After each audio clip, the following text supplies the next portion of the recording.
আসসালামু আলাইকুম, আমি Raju Khan. YouTube by cryptocurrency course version 3 তে আপনাকে স্বাগতম। প্রথম পার্টে আমরা এখানে জানবো হোয়াট ইজ ক্রিপ্টোকারেন্সি। ক্রিপ্টোকারেন্সি কি? এটি আপনার কাছে হয়তো খুবই ইজি এবং কমন কোশ্চেন মনে হতে পারে, তবে আজকের এই ভিডিওতে আমি এমন ভাবে ডেফিনিশন এক্সপ্লেন করব, ক্রিপ্টোকারেন্সির অনেক ইতিহাস, অনেক হিস্টোরি, সিক্রেট বিষয় এখানে লুকায়িত রয়েছে, যেটি আপনি হয়তো অতীতে কখনো শুনতে পারেন নাই। সো এটি নবীন এবং এক্সপেরিয়েন্স যারা রয়েছেন সবার জন্য খুবই গুরুত্বপূর্ণ। আসুন শুরু করি। সো ফার্স্ট অফ অল আমরা জানবো হোয়াট ইজ ক্রিপ্টোকারেন্সি। ক্রিপ্টোকারেন্সি কি? ক্রিপ্টোকারেন্সি হচ্ছে একটি ডিজিটাল ভার্চুয়াল মুদ্রা।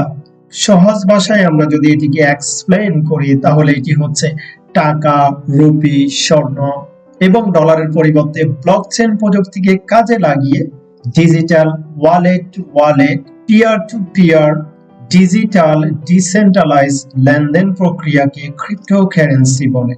এই ক্রিপ্টোকারেন্সি গুলো লেজার স্টোরেজ করা থাকে, যেটাকে আমরা ব্লকচেন বলি। প্রত্যেকটা লেজারে ব্লকে এটি বিভিন্ন কম্পিউটারের নোডের মধ্যে এটি স্টোরেজ থাকে, বিধায় এটি ব্লকচেনের মাধ্যমে সুরক্ষিত থাকে।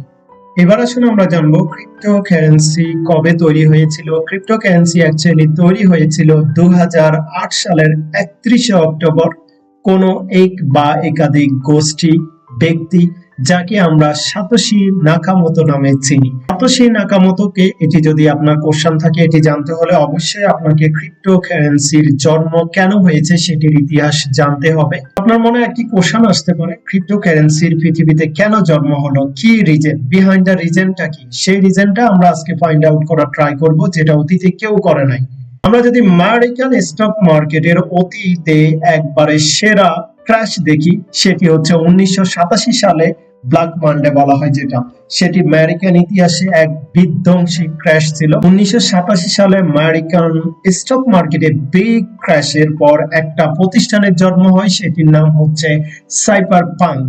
তো সাইবারপাঙ্ক এটি একটা গোষ্ঠী অথবা দলবদ্ধ সমষ্টি, একটি প্রতিষ্ঠান। সাইবারপাঙ্ক মূলত জন্ম হয়েছিল একটি সামাজিক, রাজনৈতিক, অর্থনৈতিক পথ তৈরি করার জন্য, যেখানে থাকবে শক্তিশালী এবং গোপনীয় ডিসেন্ট্রালাইজ ক্রিপ্টোগ্রাফির ব্যবহার।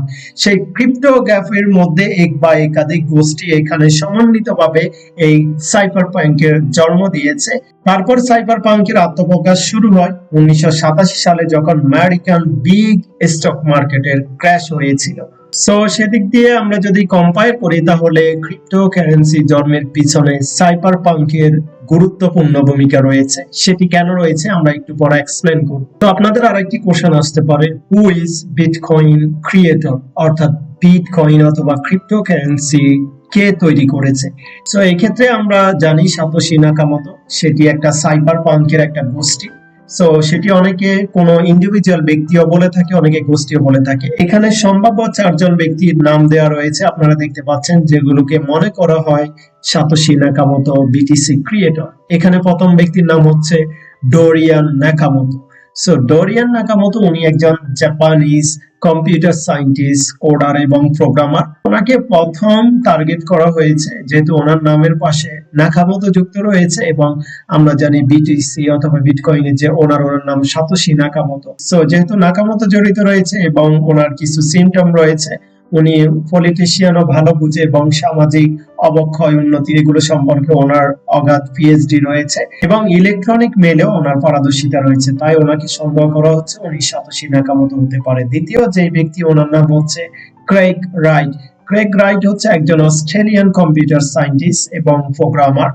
ক্রেগ রাইটের একটা ইন্টারেস্টিং বিশেষত্ব হচ্ছে, উনি, আমরা জানি বিটিসি যখন প্রতিষ্ঠিত হয়েছিল তখন একটি হোয়াইট পেপার, যেখানে বিটিসির রোড ম্যাপ কি হবে, কিভাবে মাইনিং হবে, মিন্ট হবে, এভরিথিং লেখা হয়েছিল।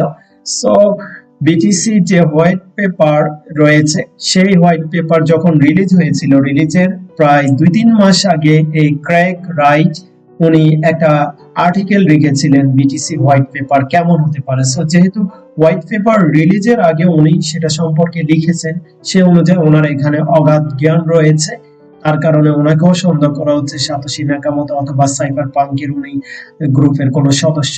এরপর 3 নাম্বার যে ব্যক্তি সাতোশি নাকামোতো হতে পারে ওনার নাম হচ্ছে হাফ ফিনি। সো হাফ ফিনি উনি মূলত ওনার বিশেষত্ব হচ্ছে উনি সাইবার পাঙ্ক যে প্রতিষ্ঠিত হয়েছিল শুরুতে, সাইবার পাঙ্কের কিন্তু মূল হোতা অথবা মূল যেই মেইন উনি কিন্তু ছিল হাফ ফিনি।